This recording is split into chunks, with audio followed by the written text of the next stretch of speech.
Olá novamente, estamos aqui continuando as nossas videoaulas, continuando aqui com a 8ª aula do 7º ano. E nesta 8ª aula do 7º ano nós vamos falar da colonização da América, da colonização espanhola da América. Essa colonização da América que nós vimos aqui, ela foi bastante conturbada, ela foi bastante complicada e ela foi bastante violenta. Mas nossa colonização da América que nós vimos na aula passada, ela deu um impulso para o pensamento europeu, ela deu um impulso para o desenvolvimento de tecnologia na Europa, e uma das tecnologias que foram muito importantes para essa colonização da América foi justamente essa tecnologia aqui, que foi desenvolvida pelos espanhóis, os famosos galeões espanhóis. Esses galeões eram responsáveis pelos transportes de pessoas, pelo transporte de exércitos, pelo transporte da população que vai colonizar a América espanhola. Esses galeões aqui, eles eram verdadeiras fortalezas flutuantes. Eles poderiam não ser muito rápidos, não tão rápidos, por exemplo, como os navios que eram feitos pela Inglaterra, mas eles eram fortes, eles eram com um casco extremamente duro, então você tinha ali uma madeira que era feita extremamente grossa, os cascos, e eles tinham uma quantidade enorme de canhões, 60, 80 canhões às vezes por navio. Esses navios, esses galeões espanhóis, então, faziam um transporte entre a Espanha e as colônias e garantiam a segurança do transporte dos navios da Espanha para as colônias. Então, eles tinham duas funções. Eles mesmos faziam os transportes, principalmente de toda a prata, de todo o ouro que foi descoberto na América, mas eles também faziam a função de guardar os outros navios que não eram tão bem armados quanto os galeões espanhóis. Esses galeões espanhóis, eles contavam, às vezes, com 3 decks de canhões, esses 3 decks de canhões aqui que eram utilizados para afugentar os piratas, para afugentar os corsários, principalmente os corsários ingleses e franceses, que tentavam ali se aproveitar da região, se aproveitar ali do ouro e da prata que os espanhóis ali conseguiram tirar das populações indígenas da América. Então, nós temos aqui a Espanha desenvolvendo tecnologias no mar, mas desenvolvendo também tecnologias de como administrar todo esse território, esse enorme território que ela vai ocupar na América, e a partir disso ela vai ter que desenvolver práticas de administração, ela vai desenvolver maneiras de colonizar, maneiras de conseguir dar conta de todo esse enorme território que ela vai ter na América. Essa daqui, então, vai ser a América Espanhola. Só para lembrar, a América, então, ela foi dividida inicialmente entre Espanha e Portugal. Portugal ficou aqui com essa barriguinha aqui, com essa barriga do Brasil aqui, enquanto a Espanha ficou com todo o resto.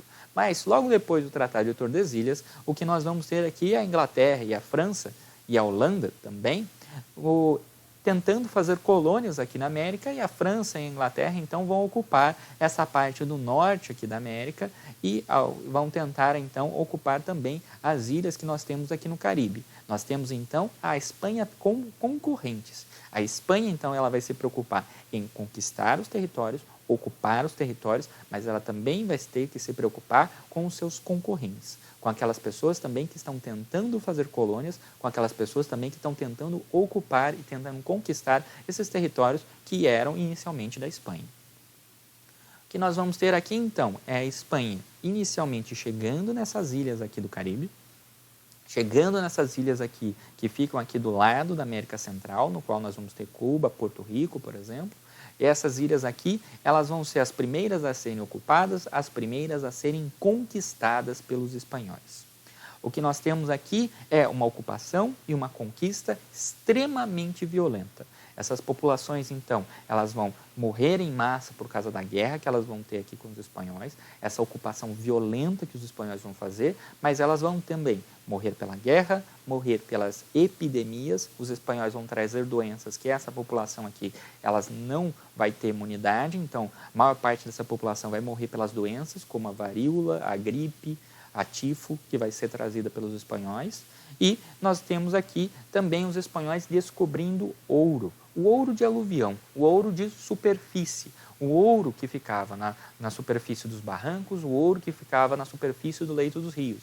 Esse ouro aqui vai dar um impulso para os espanhóis ainda ocuparem ainda mais rápido essa região. E a partir do momento que os espanhóis eles descobrem o ouro, eles vão escravizar essa população aqui para eles explorarem o ouro e explorarem os metais, os outros metais que eles vão encontrar nessa região.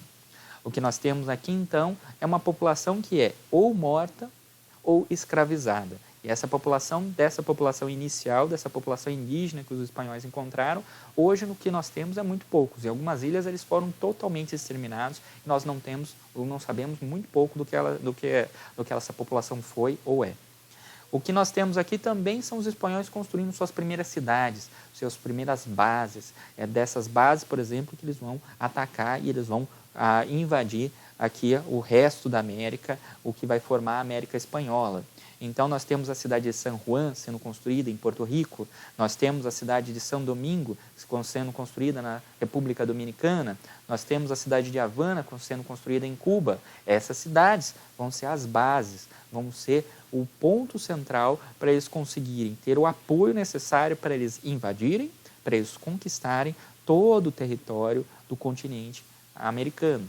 A partir disso, então, nós temos os europeus, nós temos aqui os espanhóis saindo dessa região do Caribe e formando expedições para ir para o centro do continente, para tentar conquistar essas populações do continente, e a partir disso eles vão ir principalmente atrás de ouro e prata.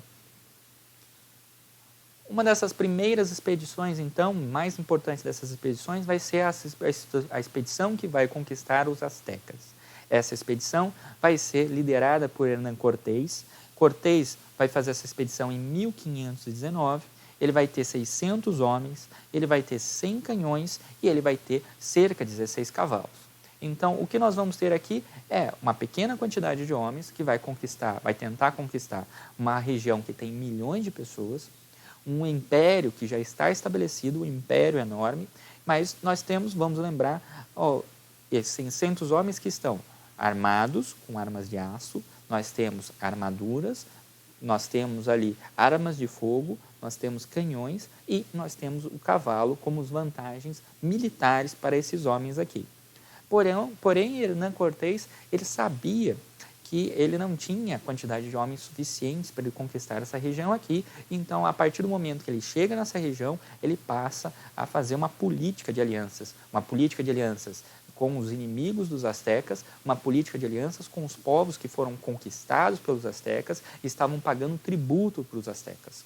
A partir dessa política de alianças, então, ele forma um grande exército e marcha com esse exército para a capital dos astecas.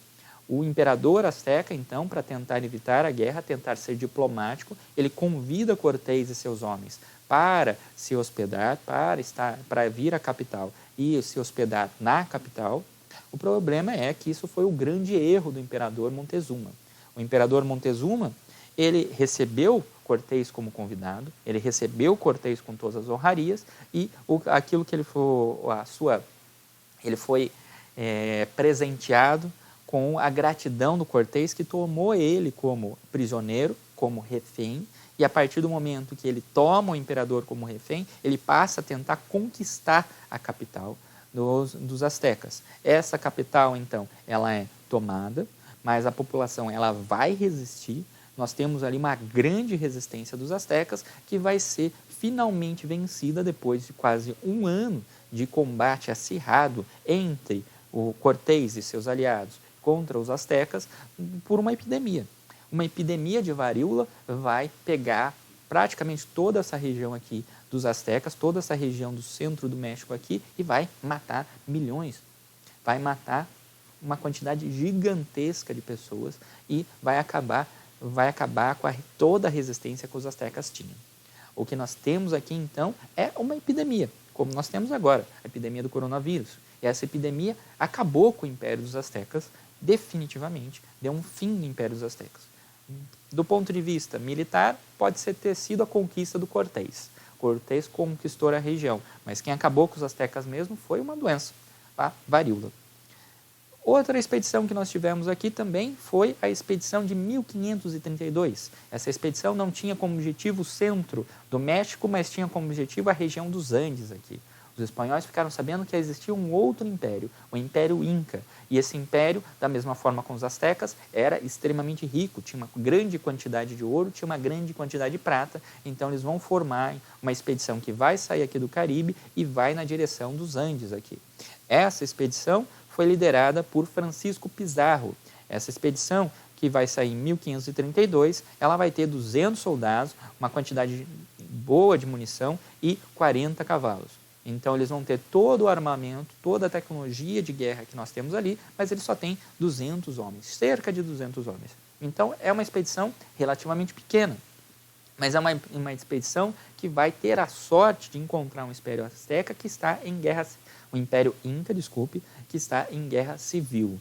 Os Incas estavam divididos em 2 impérios nesse momento aqui. Os Incas estavam justamente numa guerra civil para decidir quem ia ser o imperador de fato, quem ia ser o Inca de fato. O Inca anterior, o imperador anterior, tinha morrido e os 2 filhos deles estavam brigando entre si para ver quem ia ser o sucessor, quem ia ser o imperador. Essa disputa entre os herdeiros do trono acaba enfraquecendo o Império Inca e acaba acirrando os ânimos, acirrando os conflitos que estavam ali.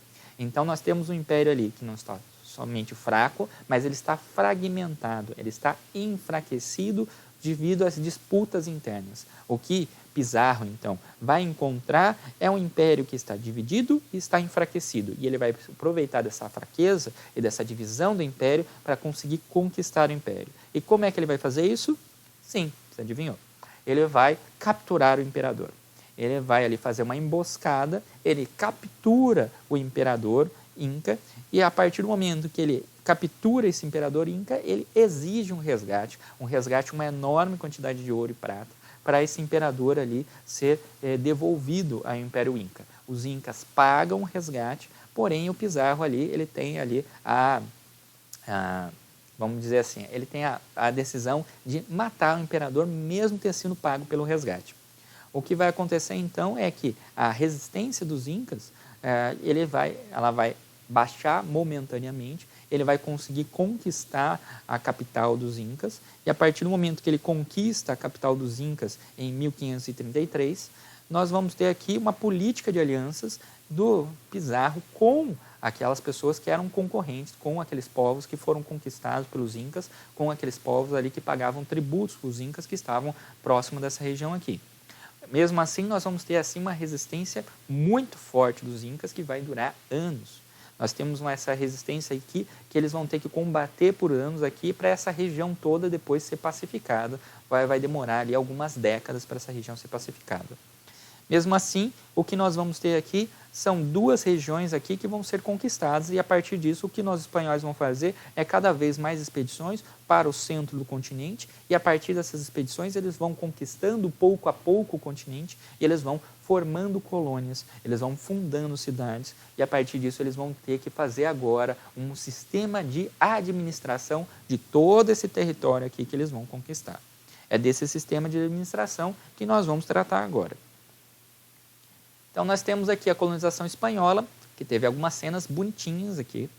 Cenas, por exemplo, dos espanhóis aqui, conquistando aqui, cenas dos espanhóis aqui, disciplinando a população. Essa população que se revoltava contra os espanhóis, ela passava por algumas coisas assim, bastante agradáveis. Dos espanhóis aqui torturando. Vamos lembrar que a Inquisição espanhola é uma das inquisições mais sanguinolentas do mundo. A Inquisição, uma das inquisições que mais matou pessoas na Europa e era conhecida pela sua violência. Então, os espanhóis eram também conhecidos pela sua violência e pela sua crueldade, principalmente com as populações que se revoltavam contra eles. Nós temos aqui, então, um primeiro momento no qual os espanhóis vão buscar ouro e prata. Então, nós temos aqui uma conquista, uma colonização que está direcionada. Eles têm, a partir do momento que eles têm a informação do ouro e da prata, eles vão formar expedições e eles vão ir em direção a esses lugares onde eles sabem, onde eles receberam informação de que existe ouro e prata. Nós temos aqui, então, uma conquista e essa conquista, a partir dessa conquista, nós vamos ter aqui a primeira forma de administração. Essa primeira forma de administração vai ter esses adelantados. adelentados vão ser justamente essas pessoas que vão receber, então, essas cartas, vão receber, então, o direito de administrar e governar essas primeiras áreas conquistadas. O Cortés e o Pizarro são adelentados. São pessoas, então, que receberam esse benefício da coroa, receberam esse direito da coroa de buscar riquezas e de tentar conquistar esses territórios. Eles recebem, então, o direito da coroa de explorar esse território que, no papel, é da coroa espanhola. Todo esse território da América é da coroa espanhola na visão do rei, e a partir disso ele dá o direito desses caras irem buscar a riqueza que existe nesse território. Mas toda essa riqueza todo esse território é inicialmente da coroa espanhola, é do rei. O que esses caras estão recebendo é o direito de ir lá, o direito de explorar, o direito de administrar essas terras conquistadas. Então, eles vão receber o que nós chamamos de capitulações, que são essas cartas que dão o direito deles irem lá e administrar. O que eles vão ter são o direito de administração, eles podem formar a colônia do jeito que eles quiserem, eles têm o direito de justiça, eles são, o Cortés e o Pizarro, eles são ali os juízes da colônia, eles são a autoridade máxima da colônia para decidir aquilo que pode ou não ser feito na colônia, e eles têm o direito de formar e de explorar economicamente aquela coroa do jeito que eles quiserem. Nós temos aqui, em contrapartida, eles têm que pagar 1/5 de tudo aquilo que eles conquistaram, de tudo aquilo que eles pilharam, de tudo aquilo que eles roubaram das populações indígenas, eles têm que mandar para a coroa espanhola, eles têm que pagar para o rei. 4/5 são deles. Então, é atrás desses 4/5 que eles estão, atrás dessa riqueza, atrás dessa possibilidade de riqueza que eles estão atrás. Para fiscalizar esses caras, então, nós vamos ter aqui a casa de contratação que vai ser feita pelo rei espanhol para fiscalizar esses caras aqui que estão sendo autorizados a explorar o território do rei espanhol. A casa de contratação ela vai ser fundada justamente com o Conselho das Índias. A casa de contratação ela é um órgão administrativo que ela fiscalizava as atividades comerciais, as atividades administrativas e as atividades jurídicas, justamente para verificar se aquelas pessoas que receberam o direito de explorar as colônias pelo rei não estavam abusando do seu direito ou não estavam deixando de pagar aquilo que era devido ao rei. E nós temos aqui o Conselho das Índias, que era um órgão que ajudava o rei espanhol a organizar e a governar as colônias. Então, ele formava a legislação, ele dizia para o rei, ou ele sugeria para o rei a legislação para as colônias e ele ajudava na administração colonial. Então, esse rei aqui, esse conselho aqui, vai ser um conselho deliberativo, ele vai ser um conselho que ele vai aconselhar, ele vai assessorar o rei nas leis que eles vão ser feitas para as colônias, mas principalmente na administração. No sentido de que vai ser justamente esse conselho aqui que vai dizer para o rei, por exemplo, vai sugerir para o rei quais são os oficiais, quais são as pessoas que vão ser mandadas para a colônia para administrar essa colônia ou para conquistar novas regiões. Esse conselho, então, vai ser muito importante para a política espanhola na colonização. O que nós vamos ter aqui, então? A partir do momento que nós temos essa primeira modelo de administração, que os espanhóis vão fazendo a partir do momento que nós vamos ter ali mais pessoas, a partir do momento que nós vamos formando mais colônias, o que eles vão fazer é agrupar essas colônias no que eles vão chamar de vice-reinos. Esses vice-reinos, eles vão ser unidades administrativas que vão pegar um território e vão juntar essas colônias em um único território para administrar essas colônias. O vice-rei vai ser o representante do rei nas colônias, ele vai ser um oficial escolhido no rei das colônias e ele vai ser um oficial que vai estar acima dessas colônias que vão ser feitas, justamente para tentar fiscalizar, mas tentar garantir que os impostos que devem ser pagos para o rei, sejam pagos. Nós temos, então, o primeiro vice-reino, o Reino da Nova Espanha, que vai ser feito em 1535, depois nós vamos ter o do Peru, nós vamos ter o de Nova Granada, nós vamos ter o do Rio da Prata. Mas esses vice-reinos, então, eles vão juntar regiões para tentar administrar de maneira mais fácil essas regiões. Essa região, então, da Nova Espanha, que vai pegar ali a região do México, ela vai então ser administrada por uma única pessoa, por um único oficial. Esse oficial é o representante do rei. Da mesma maneira, eles vão formar as capitanias gerais. As capitanias gerais, elas não têm uma função administrativa, elas têm uma função militar. Elas vão combater os invasores, então nós estamos falando de ingleses, nós estamos falando de franceses, nós estamos falando de holandeses ou qualquer outra potência da Europa que invada as terras espanholas. Elas vão combater as resistências indígenas, de astecas, de incas, por exemplo, e elas vão administrar de maneira militar as áreas das colônias. Então, as capitanias gerais, elas geralmente vão ser feitas nas áreas mais importantes, do ponto de vista da extração de metal, por exemplo, a extração de ouro, a extração de prata nas colônias, mas também nas áreas no qual você vai ter maior quantidade de invasores e nas áreas no qual você vai ter maior resistência indígena. Elas não existiam em todos os lugares, mas as capitanias eram gerais, então elas tinham uma importância militar. A partir disso também nós vamos ter outras instituições sendo formadas então nas colônias. Nós vamos ter uma instituição da justiça, que são as audiências. As audiências, elas então vão ser os representantes da justiça, vão ser aqueles juízes que vão ser nomeados aqui nas colônias para garantir a lei e a ordem nas colônias, para garantir que as leis que são feitas pelo rei sejam cumpridas nas colônias, e esses magistrados aqui, eles obviamente vão ser nomeados pelos reis. Então, eles vão ser também representantes dos reis aqui nas colônias. Da mesma maneira, nós vamos ter as câmaras municipais, igual que nós temos aqui. Sorocaba, Porto Feliz, São Paulo, Rio de Janeiro, todas elas têm as suas câmaras municipais. No caso das espanholas, elas chamavam cabildos. Esses cabildos, eles tinham a função de administração local, mas eles também eram responsáveis pela segurança local. Esses cabildos eram formados pelas pessoas que eram as mais ricas e mais poderosas da região. Essas pessoas eram geralmente os crioulos.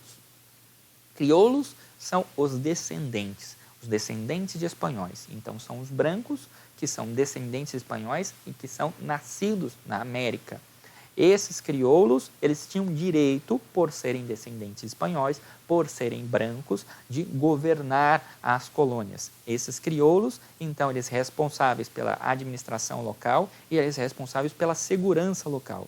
Eles eram responsáveis por ter a segurança, por garantir a segurança suficiente para que cada uma das coisas que nós tínhamos aqui na colônia seja respeitada, cada uma das regras do rei sejam respeitadas.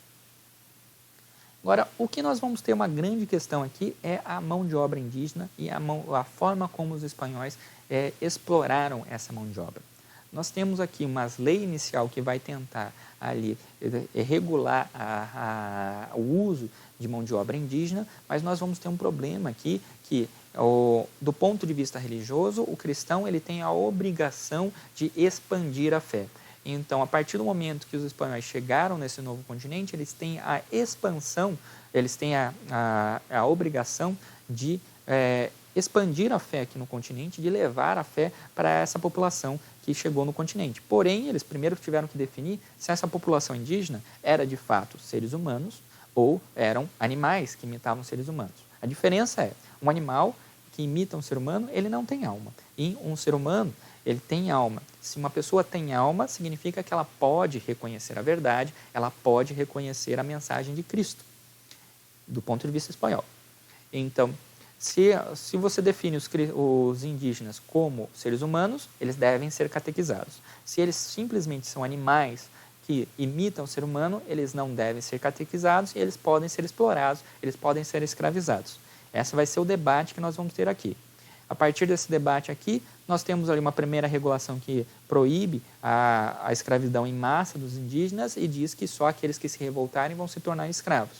Mas depois nós vamos ter a instituição de outras formas de você explorar a mão de obra indígena, a encomenda e o repartimento, que vão ser depois duas formas de exploração que vão acabar sendo duas formas de escravidão, como qualquer outra. Mas depois nós chegamos nisso.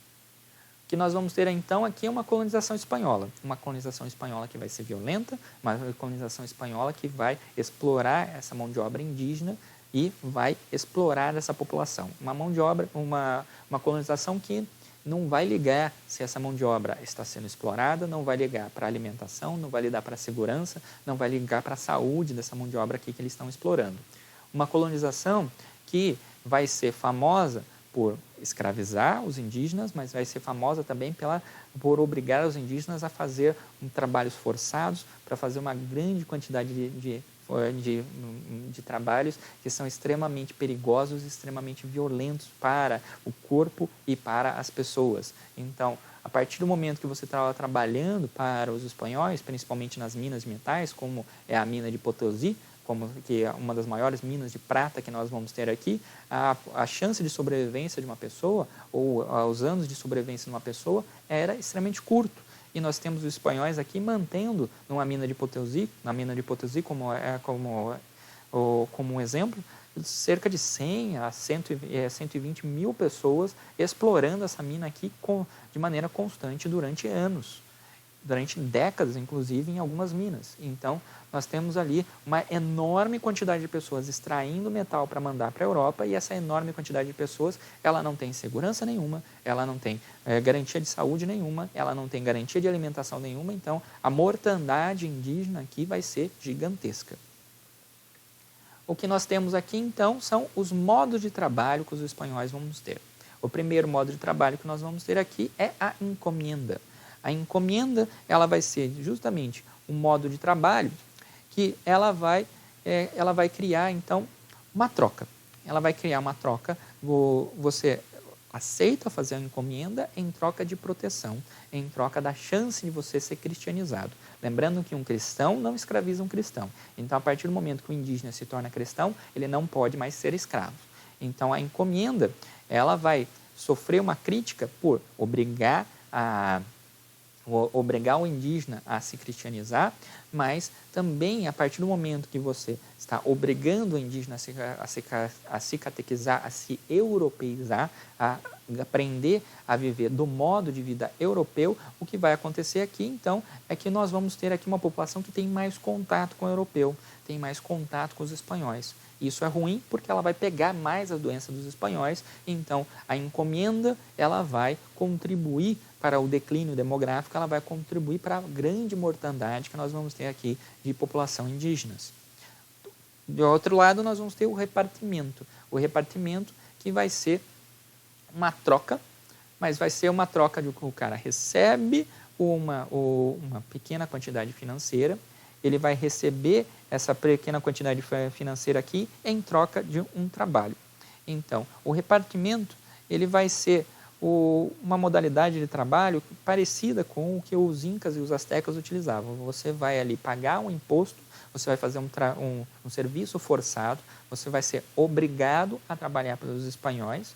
A partir desse trabalho forçado ali, o indígena ele recebia uma baixa remuneração para fazer esse trabalho forçado, porém, o que nós temos aqui é um cativeiro, um momento de cativeiro, no qual você tinha ali um momento no qual o indígena ele deveria fazer um trabalho temporário, ele deveria ir lá, pagar o imposto dele fazendo um trabalho e depois voltar para a sua aldeia, mas muitas vezes o que acontecia é que ele não voltava, muitas vezes o que acontecia era que ele não era devolvido para a sua aldeia, ou porque ele morria, por causa das condições de trabalho, ou porque simplesmente os espanhóis não devolviam o cara.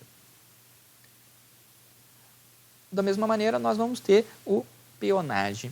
O peonagem vai ser uma outra modalidade que vai ser feita um pouquinho posterior, mas o peonagem é um trabalho livre, assalariado, também baixos salários, mas é um trabalho em troca de um empréstimo.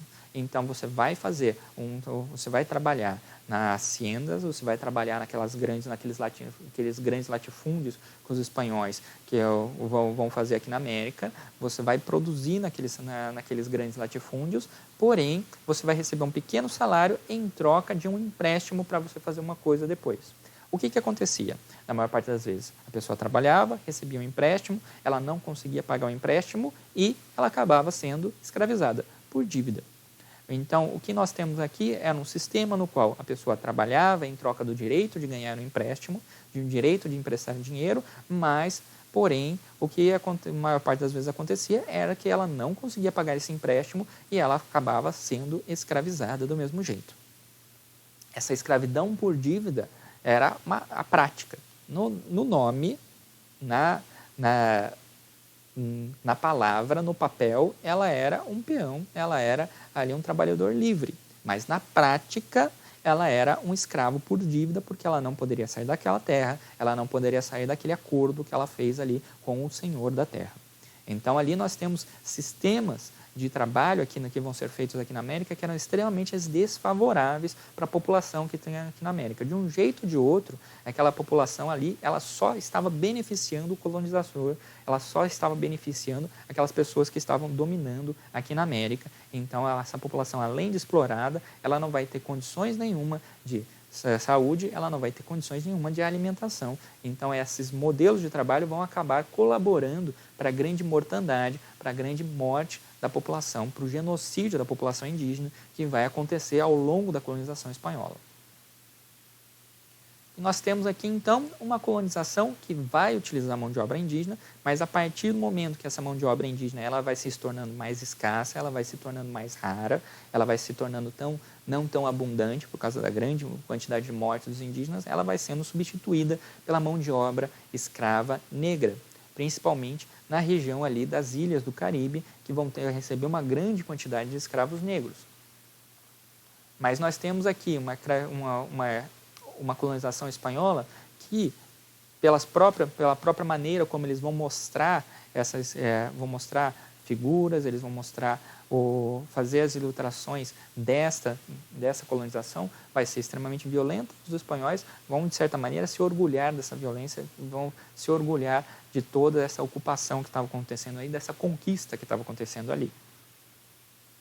Nós vamos ter, então, a Espanha colonizando, e a partir do momento que a Espanha coloniza a América, ela vai descobrir uma enorme quantidade de ouro, uma enorme quantidade de prata, principalmente, que vai transformar ela no país mais rico, na grande potência da Europa. Isso vai dar um impulso cada vez maior para ela ocupar esses territórios, para ela ocupar toda essa população, todos esses territórios e toda essa riqueza que tinha aqui na América. O que nós temos aqui, então, é a extração de ouro como a questão econômica mais importante que aqui a gente vai ter na América. Essa extração de ouro, ela vai utilizar esses modos de trabalho que nós estávamos falando, ela vai utilizar a própria maneira como os indígenas trabalhavam anteriormente para fazer com que os indígenas trabalhem para ele. Então, nós temos a encomenda e repartimento se baseando na mita, se baseando na maneira como os astecas e os incas pagavam impostos ou exigiam impostos das populações conquistadas. Nós vamos ter aqui o fornecimento, uma colônia que vai se estabelecer também e vai tentar fornecer para ela alimentos, vai fornecer para ela os produtos básicos que ela necessita, afinal não há a metrópole, a Espanha, não tem como mandar todos os produtos para a América. Então, nós vamos ter que fazer aqui uma colônia de exploração, sim, mas uma colônia de exploração que também produza para ela mesma os produtos básicos, as necessidades básicas que ela vai necessitar. A partir disso, nós vamos ter aqui uma grande concentração de terras na mão dos espanhóis. Essa grande concentração de terras é o motivo pelo qual nós temos uma grande concentração de terras hoje na América como um todo.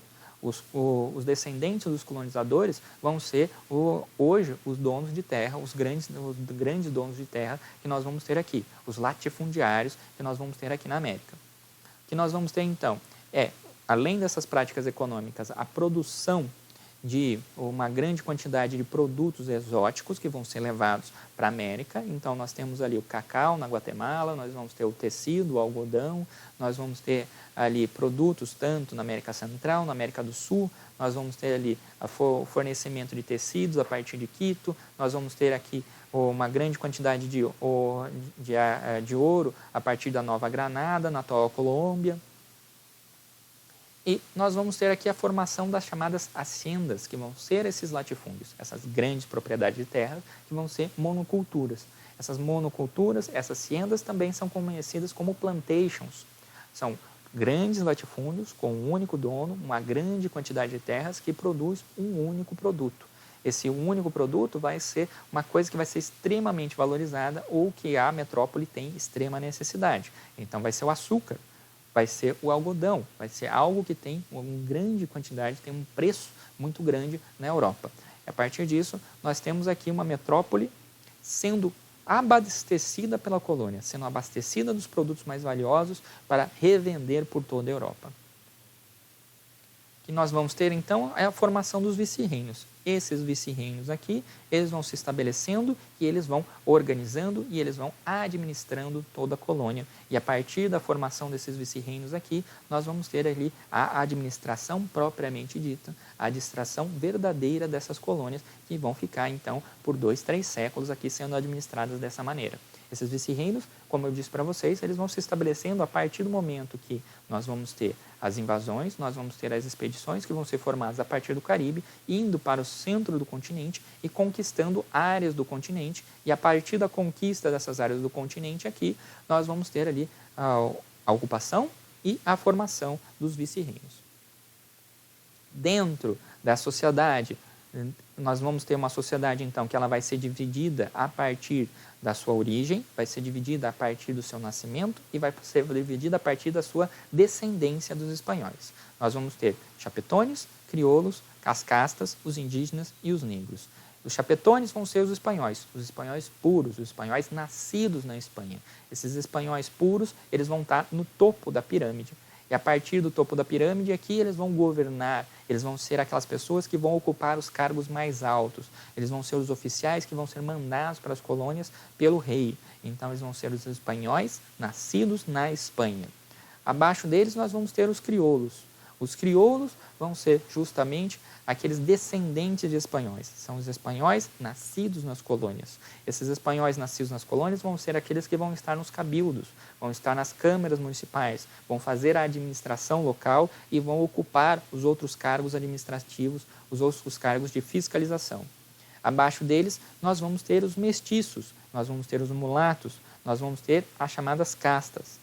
Esses mestiços e esses mulatos, esses descendentes de espanhóis com indígenas, por exemplo, eles vão ocupar, então, os espaços mais baixos aqui da sociedade, eles vão ser responsáveis, então, pelo artesanato, eles vão ser responsáveis, então, pelos cargos mais baixos da administração e, na base da pirâmide social aqui, nós vamos ter os negros indígenas que forneciam a mão de obra, em geral a mão de obra escrava, para o sustento da colônia aqui. Esse sistema, então, ele vai ficar até as guerras de independência. Nós temos um sistema aqui que organiza a população com base na sua descendência, organiza a sua população com base na cor da sua pele, mas na sua descendência. Se você era um espanhol, principalmente um espanhol nascido na Espanha, você tinha mais direitos. Se você era descendente de espanhol, você tinha mais direitos. Se você era um indígena ou descendente de indígena, você tinha menos direitos dentro da sociedade. Isso explica, em parte, o porquê da sociedade na América Espanhola ser da maneira como ela é. Se você olhar, por exemplo, uma novela espanhola, uma novela colombiana, em geral, os atores são brancos. Você dificilmente vai encontrar um ator que seja descendente de indígena ou um descendente de indígena sendo protagonista de uma novela ou espanhola ou de uma novela mexicana ou de uma novela colombiana ou de uma novela venezuelana. Todos os protagonistas são descendentes de espanhol. Essa mentalidade que foi feita na colônia, ela permanece. E a elite desses países, mesmo depois da independência, ela permanece sendo a elite branca, a elite de descendentes de espanhóis, enquanto que os descendentes de indígenas, em geral, hoje ainda não têm direito. O que nós vamos ter aqui, então, é uma colonização espanhola que vai explorar a América e vai enriquecer a metrópole. Uma colonização espanhola que coloca como papel da colônia justamente esse, fornecer os produtos básicos para a metrópole, fornecer os produtos que são mais valiosos para a metrópole, mas principalmente fornecer ouro e prata, manter a riqueza da metrópole, manter a riqueza da Espanha, enriquecer a Espanha. Isso é uma colônia de exploração. Uma colônia de exploração é uma colônia que serve para enriquecer o colonizador, uma colônia que serve para enriquecer o dominador. É uma colônia que não vai ligar para a população local, é uma colônia que não vai ligar para a morte da população local, é uma colônia que não vai ligar para as pessoas que estão na colônia. O que nós vimos então é que a partir do momento que a Espanha ela chega aqui, ela vai criar instituições, essas instituições como a Casa de Contratação, como o Conselho das Índias, vai pouco a pouco estabelecendo uma administração aqui na colônia. essa administração aqui na colônia, ela vai organizar a sociedade, essa sociedade vai ser organizada conforme a sua descendência. Nós temos aqui os chapetones, os espanhóis nascidos na Espanha, como aqueles que estão no topo da pirâmide social. Nós temos os crioulos, que são aqueles que são descendentes espanhóis, os espanhóis nascidos na colônia, que vão estar ali abaixo dos crioulos. Nós temos os mestiços, que vão estar no meio da pirâmide. Nós temos os indígenas e os escravos africanos, que vão estar na base da pirâmide, mas nós temos uma sociedade muito bem hierarquizada. E a partir do momento que você descende de espanhóis, você está no topo da hierarquia. A partir do momento que você descende de indígenas, você está na base da hierarquia. Dessa sociedade, então, nós vimos que a economia, inicialmente, ela dependeu quase exclusivamente da mineração, mas pouco a pouco, a partir desses sistemas de trabalhos que nós temos aqui, a mita, a encomenda e outros sistemas que existiam antes e vão ser estabelecidos pelos espanhóis, nós temos a implantação de um sistema que vai fazer uma economia agrária. Essa economia agrária vai fornecendo a subsistência, vai fornecendo os produtos básicos para a colônia, mas também vai fornecendo os produtos que a metrópole necessita para vender ali na Espanha, para continuar vendendo na Espanha, enriquecendo a Espanha e vendendo no resto da Europa, como, por exemplo, o açúcar e o algodão. Desta aula aqui, então, nós ficamos por aqui. Se vocês ficaram com alguma dúvida, se não ficou claro alguma parte, por favor, então me mande um e-mail, me faça um comentário. Nós nos vemos novamente na nossa próxima aula. Até lá. Tchau, tchau.